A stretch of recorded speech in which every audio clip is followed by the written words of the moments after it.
Hi, I'm Tim from Sonnet, the money-saving chartered certified accountant. Is there a tax advantage to being married?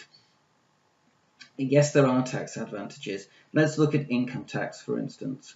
Now, each individual gets £12,000 personal allowance, which means they don't have to pay income tax on that amount of money.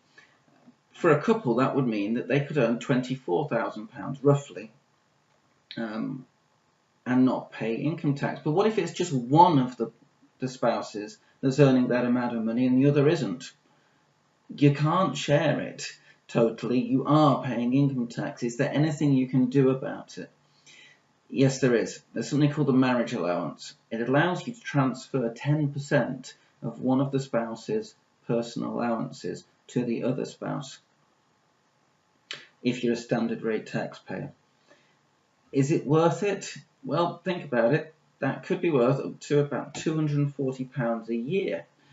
And you can backdate it and go back and claim for previous years as well. So that's quite a few pretty nice meals out. So I'd say that's worth it if it's easy to do. It is easy to do. It's just a few minutes on the HMRC website. Job done. Don't have to do anything again until your circumstances change.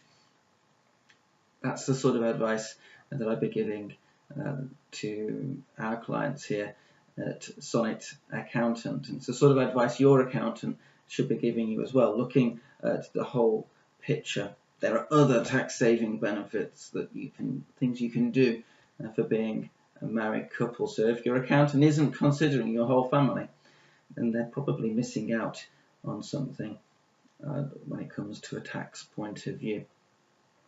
So anyway, that is the marriage allowance. Quick summary, £240 a year up to tax deduction for you.